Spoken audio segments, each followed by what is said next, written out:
Bueno, uno de los temas que se está hablando desde la última marcha, allá por en octubre, a inicio de este mes, el 2 de octubre, para ser más precisos. Lo que pasa es que nos da la sensación de que estamos transitando el día 74 de octubre. No sé ustedes, pero la mayoría de los que nos están mirando seguramente dice, che, hoy es 29, ¿falta? Sí, falta todavía.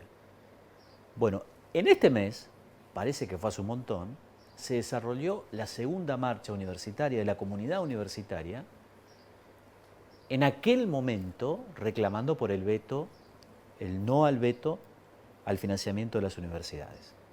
Se está hablando por estos días, por lo último que se escuchó al menos hoy a la mañana, la posibilidad de una tercera marcha, que sería el 12 de noviembre como fecha tentativa. Bueno, hay que ver, porque hay unos sectores que no quieren.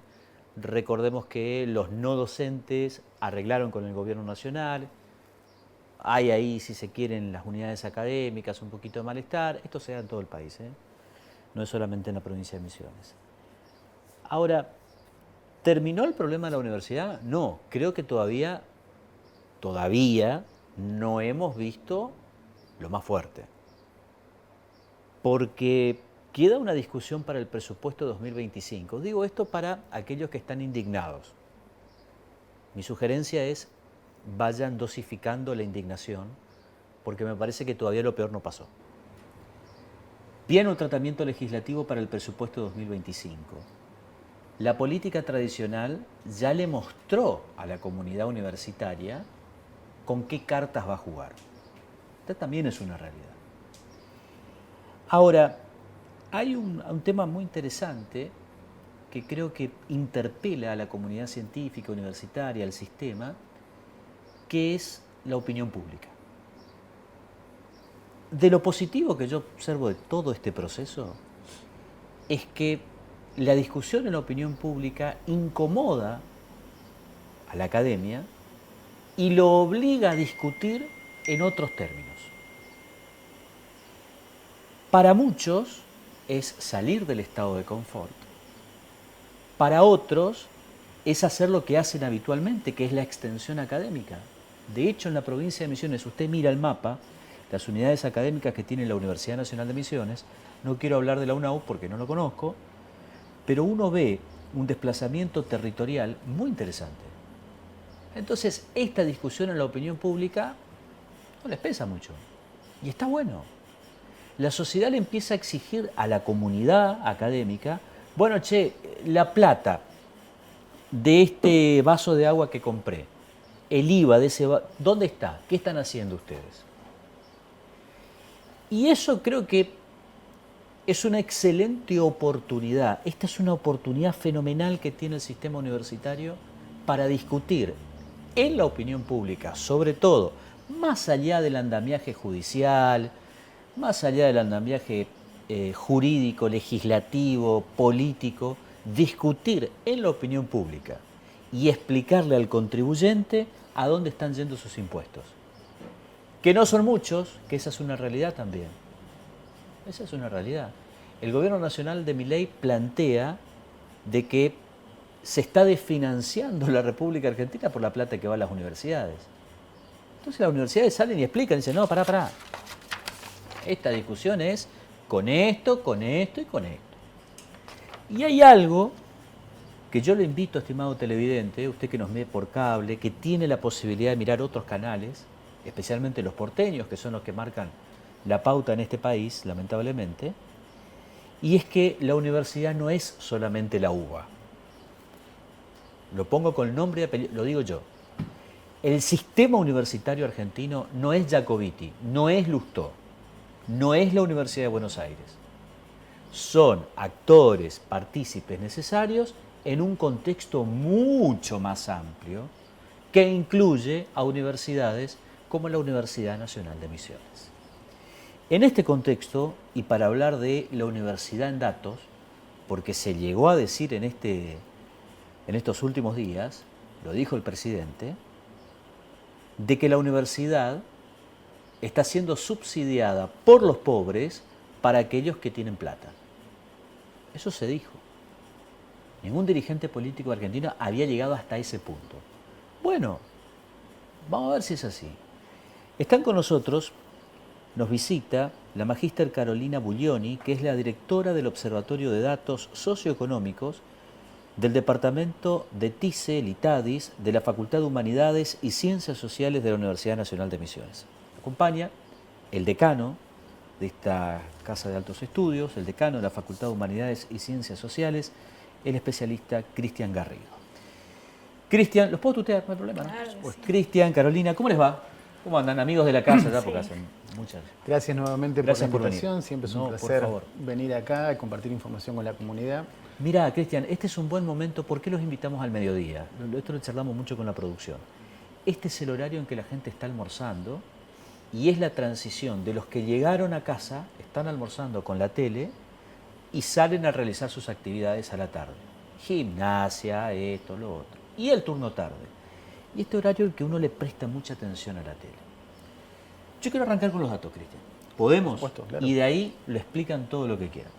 Pido por favor la primera placa, Soledad, 12:59 minutos. Placa, por favor, vamos a empezar a ver la universidad en datos. Arranquen, por favor. Un poco para contextualizar los datos que vamos a presentar, esto fue hecho en el marco de una cátedra de estas carreras TICE y LITADIS que se llama Construcción y Análisis de Estadísticas Oficiales, ¿sí? Nosotros tenemos esta asignatura, dictamos esta asignatura junto al profe Nicolás Pinto y decíamos, bueno, en el marco de las actividades que se están haciendo para visibilizar la situación que estamos atravesando las universidades, no podemos hacer caso omiso y desde nuestra cátedra hacer lo que sabemos que es mostrar las estadísticas oficiales. Para mostrar estas estadísticas oficiales, que son las estadísticas oficiales son las producidas por el Estado. Sí. ¿Sí? Nosotros lo que tomamos acá, porque por supuesto no podíamos abordar todo, hay algunas cuestiones que han quedado por afuera, ¿sí? Es trabajar con el Censo Nacional de Población, Hogares y Vivienda. De hecho es lo que estamos viendo ahora, ¿sí? Sí. En esa tabla, es un comparativo, ¿sí? Ajá.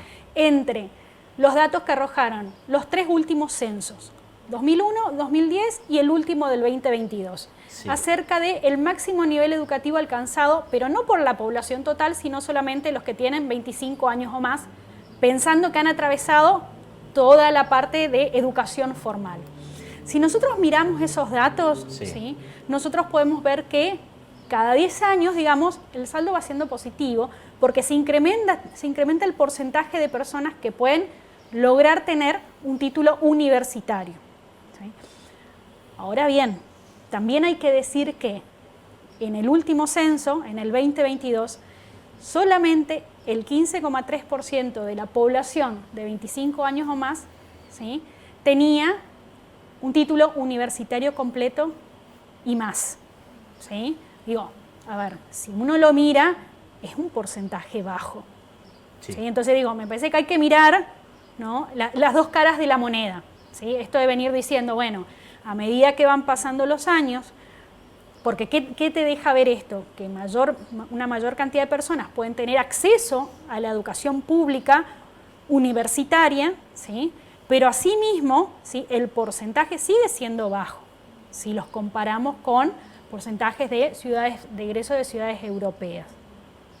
Eso es lo que nosotros podemos ver desde los datos del Esto es censo. con universidad pública.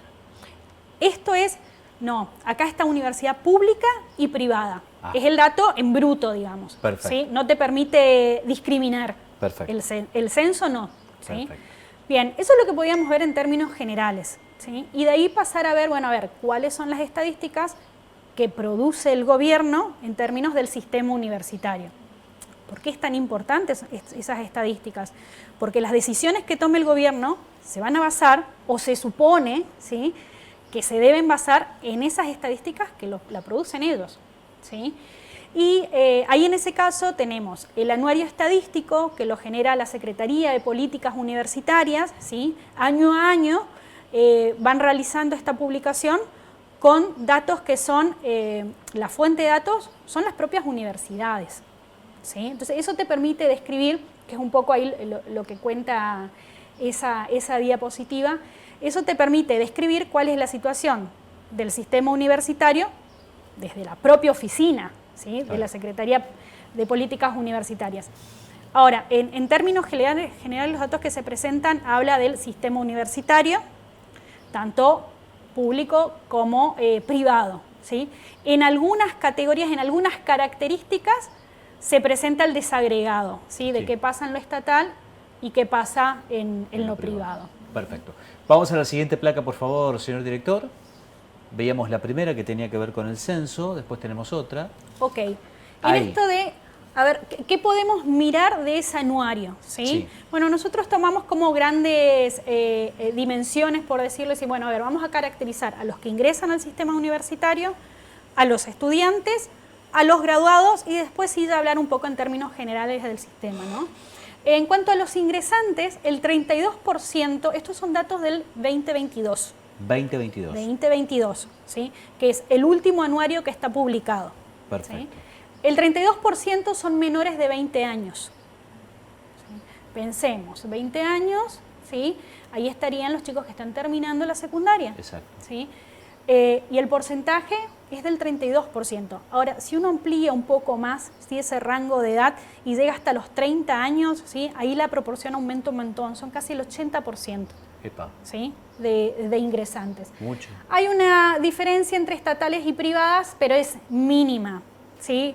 Lo que quiere decir en esto en términos de que no hay una cuestión de edad, si se quiere, a la hora de elegir. No viene por ahí el tema de elegir una universidad pública o privada, ¿no? Y por otro lado, ver el porcentaje de ingresantes que ingresan a carreras de ciencia y tecnología, ¿no? Que son muy nombradas las carreras de ciencia y de tecnología por el aporte que pueden brindar, ¿no? A todo lo que tenga que ver con la industria, ¿sí? Y en realidad, si vemos ahí, ¿sí? El porcentaje, que creo que es del 30 y pico %, si vamos a las universidades de ciencias sociales y humanas, es del 51%. ¿Sí? Teniendo en cuenta la casa de estudios de la que venimos Perfecto. nosotros. Siguiente placa, por favor. Bien. 8 de cada 10 estudiantes de pregrado y grado asisten a universidades estatales. ¿Sí? Esto ya, bueno, a ver, de los estudiantes, ya dejo la parte de ingresantes, que son los que están entrando a primer año, acá ya hablamos de estudiantes en términos generales para poder caracterizarlos, y el 80% asisten a universidades estatales, o sea que ese 20% que falta para completar van a, al sistema privado. Perfecto. ¿Sí? Siguiente placa, por favor. Bien. El 55, en realidad casi el 56% de los ingresantes continúan sus estudios en primer año. Un poco también esto saliendo a hablar de que muchos se anotan en la universidad y lo dejan al toque de que arrancaron, ¿no? Bueno, en realidad más de la mitad, ¿sí? Continúan sus estudios al haber terminado ese primer año. Hay una diferencia entre estatales y privadas y el porcentaje es más elevado en las privadas. Sí. Uno podría pensar ahí posibles variables que pueden estar interviniendo. Digo, en la privada vos tenés que pagar una cuota. Exacto. Quizás tenés ahí, ¿no? Hay una cuestión, un condicionante, ¿no? Carolina, hay un dato ahí, y Cristian, que se mencionó hasta el hartazgo. Ya vamos a ir con esa placa, con la misma que tenías, Lucas. Yo vi un posteo que hicieron los colegas de Misiones Online con una joven de nacionalidad paraguaya en la Facultad de Ciencias Exactas, donde ella contaba lo que significaba para los paraguayos, para los alumnos, especialmente del departamento de Itapúa, venir a estudiar. Y se estaba manifestando en colaboración. Bueno, entré a mirar los comentarios, me interesaban los comentarios. La verdad, lo dijo acá la propia rectora de la Universidad Nacional de Misiones, Alicia Boren, la semana pasada, el martes pasado, le pidió disculpas a esa estudiante. El nivel de agresividad que hay en la opinión pública con los alumnos extranjeros en un crisol de razas como Misiones, en una ciudad de frontera como Posadas, la verdad a mí me dejó estupefacto. Y ahí hay un dato, por favor, si podemos ver, señor director, y podemos hablar un poquitito sobre este tema. Que en realidad dice que menos del 5%, o sea, es un porcentaje muy bajo, no supera los 2 dígitos, son estudiantes de pregrado y de grado que son extranjeros. Sí, o sea, en esto de decir... La universidad está llena de extranjeros. Viste que eso se dijo. El propio dato del Estado te está diciendo lo contrario. ¿sí?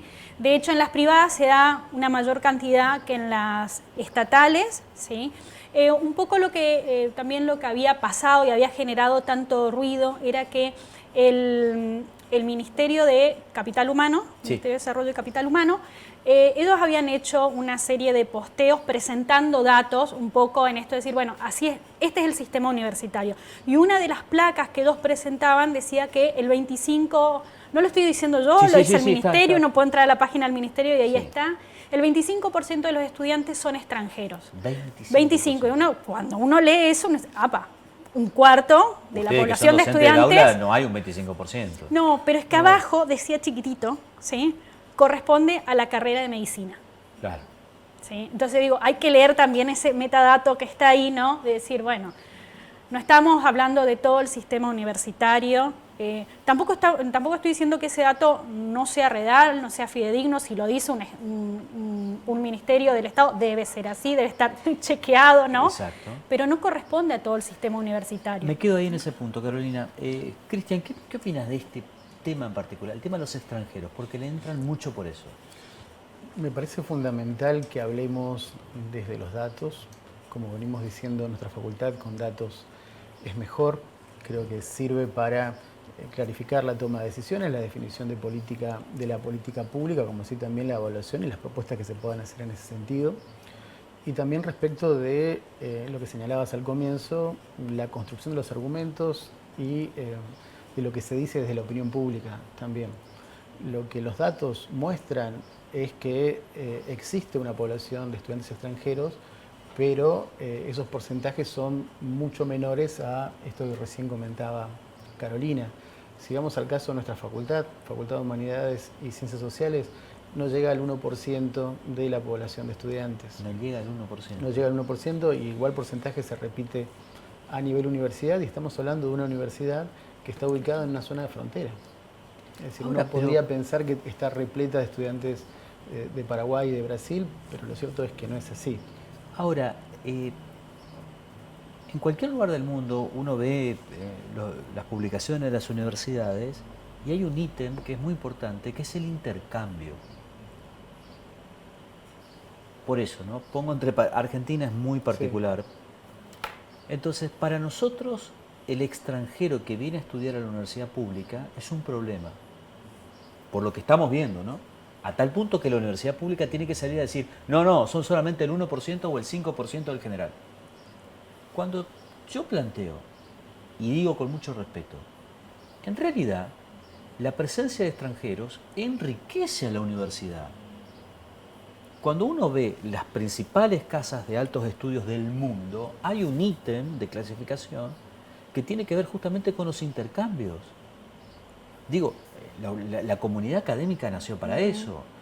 Los chicos, los docentes, los profesionales de humanidades que están escribiendo para las revistas científicas, no es como objetivo final la provincia de Misiones, también.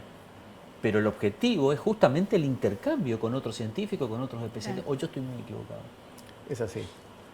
Digo, porque llega un momento que es tanta la discusión que vos decís, bueno, pero ¿qué estamos discutiendo?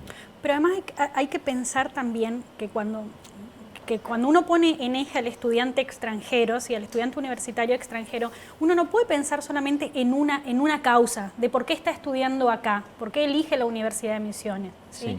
Hay múltiples causas, sí, quizás una de ellas sea económica, pero no olvidemos que la casa de estudios que tenemos nosotros, y hablar del sistema universitario argentino, es un sistema universitario de excelencia reconocido a nivel mundial, ¿sí? Entonces, sí, no dejo de lado que quizás muchos chicos eligen, ¿sí?, venir a estudiar a la UNAM por una cuestión de cercanía, por una cuestión económica, pero muchos otros también lo eligen por la excelencia de la educación, claro. ¿sí?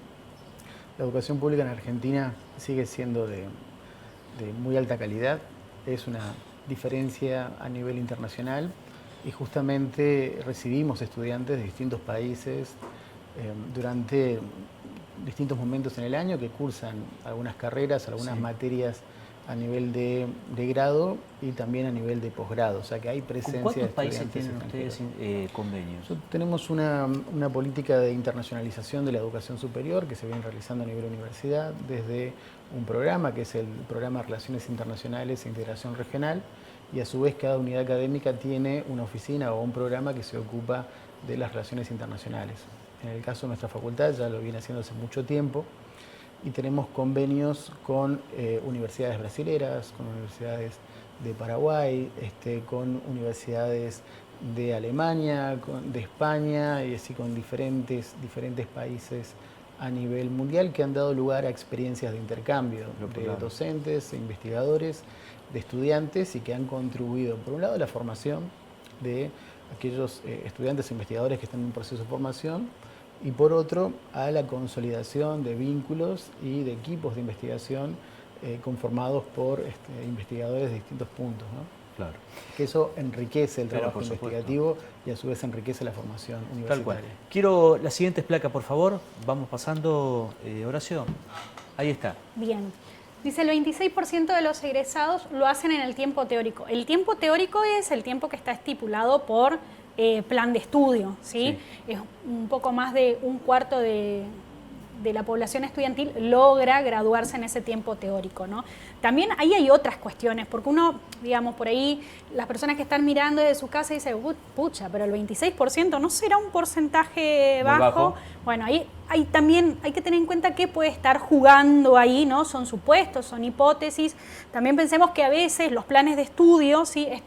El tiempo teórico, ¿sí? Que te puede llevar a hacer la carrera está estipulado en 5 años, ¿sí? Pero bueno, por ahí se trabaja con un sistema de correlativas que es muy fuerte, que hace que el estudiante no lo pueda terminar en ese tiempo teórico. Un poco lo que vos mencionabas también de que a partir de todo esto y desde hace un tiempo también en nuestra facultad, cada carrera, cada departamento se viene replanteando todas estas cuestiones, ¿no? Porque para mejorar ese porcentaje también tenemos que trabajar sobre los planes de estudio, ¿no? Hace poco estuvo acá, aclaremos, ¿no? Este es el único programa que entrevista a todos los decanos de las universidades, a todos los departamentos y demás, porque nos interesa mucho.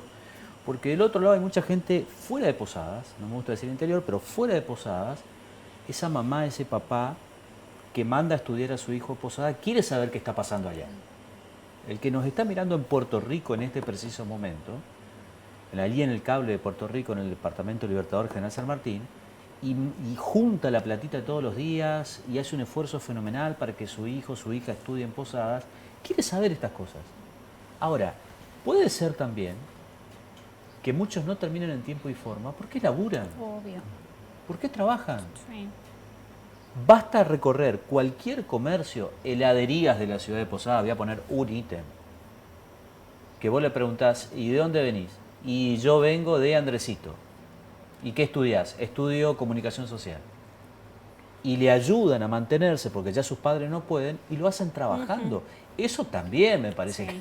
Digo, cuando pero discutimos vamos a discutir todo. Si empezás a concatenar estos datos y veíamos hoy que el 32% tenía menos de 20 años, si uno puede decir, bueno, terminan la secundaria y ¿qué hacen? Es que muchos tienen que salir a trabajar. Claro. Y recién cuando consiguen ese trabajo están en condiciones de decir, bueno, a ver, me voy a inscribir en la universidad, que tiene que ser universidad pública porque no puedo pagar una cuota, qué carreras tengo, y ahí empieza su proceso de elección, que quizás les lleva a poder inscribirse en la facultad luego de que ha superado esos 20 años, ¿no?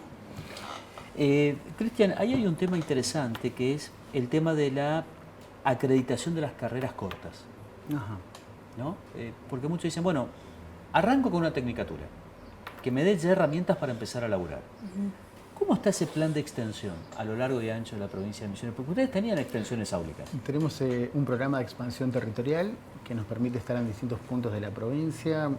Estamos en Campo Viera con educación especial, en Campo Grande con trabajo social, también en El Dorado trabajo social, bibliotecología que terminó allí. Puerto Rico Litadis, Puerto Rico, sí. Lengua de señas en Garuapé. Y también tenemos una extensión de trabajo social en Ituzaingó.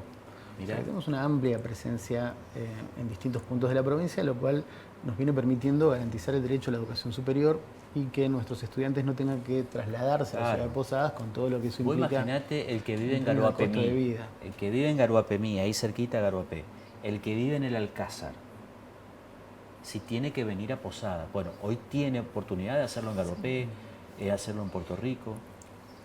Profesorado en Letras en El Soberbio, Tecnicatura en Comunicación Social en 2 de Mayo. Así que son varias extensiones áulicas y algunas ya están finalizando. Tenemos la idea de seguir avanzando el año que viene en convenios con los municipios para poder seguir manteniendo esta presencia territorial y con una diferencia en la población.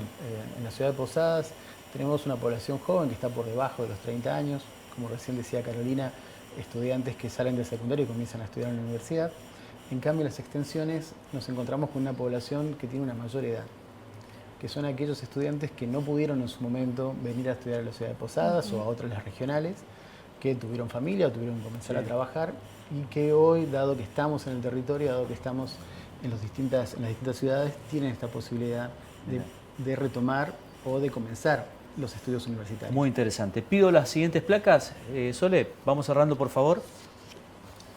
A ver, Carolina, si nos puede explicar la tendencia. Acá también estas líneas lo que están marcando es un comparativo, ¿sí? Cómo evolucionó la cantidad de estudiantes inscriptos y egresados, pero desde el 2012 hasta el 2022, ¿sí? La línea que está por debajo, que es la amarilla, que es la de egresados, ¿sí? Si uno mira esa línea, uno podría decir, bueno, parece que ahí no hubo, ¿sí? Mucha variación, y en realidad es por una cuestión de la escala del gráfico. Pero en realidad desde el 2012 al 2022, ¿sí? Se incrementó en un 32%, ¿sí? El porcentaje de graduados. Si nosotros miramos en esto de la cantidad de estudiantes que hay, de nuevos inscriptos y de graduados, desde el 2012 al 2022, podemos hablar, si se quiere, un saldo positivo. ¿Qué quiere decir? El porcentaje ha aumentado, ¿sí? Lo que quiere decir que el sistema universitario va teniendo año a año cada vez más ingresantes, más estudiantes y más graduados. Mira. Siguiente placa, por favor. Bien. Acá esto es comparar entre universidades privadas y estatales, ¿sí? Según el tipo de gestión, la misma cantidad de instituciones si hay la misma cantidad de instituciones privadas o estatales. En el caso de las universidades estatales vemos que lo que prima son las universidades de tamaño medianas o grandes, ¿sí? La UNAM es una universidad, por la cantidad de estudiantes que tiene, mediana, ¿sí? Porque supera los 10.000 estudiantes, ¿sí? En grandes, como para poder ubicarnos, estaría, por ejemplo, la UBA, ¿sí? Y si vamos a caracterizar a las universidades privadas, en general las universidades privadas son universidades consideradas de un tamaño pequeño, claro, ¿no? Perfecto. Siguiente placa, por favor, vamos cerrando. Bien, estas son tasas que se calculan para poder medir el sistema de educación superior. Cuando hablamos de una tasa neta es porque ese 25% en realidad sale de, bueno, qué peso tiene la población de 18 a 24 años con respecto a la población total. Claro. ¿Sí? Bueno, representa un 25%, ¿sí? 25% de 18 a 24 años que están en la universidad con respecto al total. Ahora, si yo ya dejo la población total y me centro solo en esa población de 18 a 24 años, ¿no? Que pensamos que son los que tendrían que estar estudiando en el sistema universitario, ¿sí? Ese porcentaje se incrementa al 51%, o sea, más de la mitad de esa población está en el sistema universitario. Siguiente placa y cerramos. Estuvo linda la charla, ¿eh? Sí. A ver esto. Bueno, esto es interesante. Esto es para caracterizar, ya hablamos ingresantes, estudiantes, vamos a hablar de los docentes, del recurso humano, ¿no? De las universidades nacionales. El 62% tiene cargos auxiliares. Cargos auxiliares son los cargos... para iniciar la carrera docente. Para iniciar la carrera, el 70% con dedicación simple, el docente con dedicación simple, en general se hace cargo de una asignatura, ¿sí? De una asignatura muchas veces no tiene estructura de cátedra, ¿sí? Lo que estamos hablando es que si el 70% de docentes tiene una dedicación simple, ahí hay un problema en términos de poder jerarquizar, ¿sí? Porque muchas veces lo que pasa con esos docentes son docentes que además están haciendo extensión e investigación, claro, que con una dedicación simple no te lo pagan, ¿sí? Lo hacen por amor al sistema universitario. Sí, ¿sí? Totalmente. Y algo, bueno, muy controvertido que también salía esto, cuántos estudiantes hay por docente, ¿no? Y en realidad, desde la Secretaría de Políticas Públicas, el dato es que hay 9 estudiantes por cada docente. Que en realidad, Y eso es mucho o poco. Explicar a la señora bueno, que pero está es que no lo podemos hablar linealmente, porque eso se distribuye de manera desigual. Claro. ¿Sí? No En es lo reali- mismo la uva. No, vos podés encontrar cursos en donde hayan 10 estudiantes y podés encontrar cursos en donde hay 400 estudiantes y tenés 2 docentes para hacerse cargo o un docente para hacerse cargo. ¿Sí? Carolina, muchas gracias. Cristian, te doy el cierre. Me parece ¿Para qué sirven fundamental, todos estos datos? Creo que para que la población sepa cómo funciona la universidad, qué es lo que está pasando con el sistema universitario. Nosotros estamos a disposición para compartir toda la información que haga falta, justamente para que se entienda qué es lo que se hace en la universidad pública. Estos datos creo que son muy certeros y muestran todo como una radiografía de cuál es el estado de situación. Esto que se mostraba al final es algo que se presenta prácticamente en todas las universidades nacionales. Tenemos pocos docentes con las máximas dedicaciones y muchos docentes que son jefes de trabajos prácticos o ayudantes de primera con una dedicación simple y por lo tanto Se te va el achatando sueldo la- que tienen la pirámide, como está se dice. por debajo de la línea de la pobreza. Eso quiere decir que la lucha universitaria por el presupuesto tiene que ver también con el sostenimiento de la calidad educativa y las mejoras en las condiciones de trabajo. Para ambos, gracias por haber venido. Gracias por Gracias. compartir Gracias por con la nosotros. invitación. Como siempre, muy amables.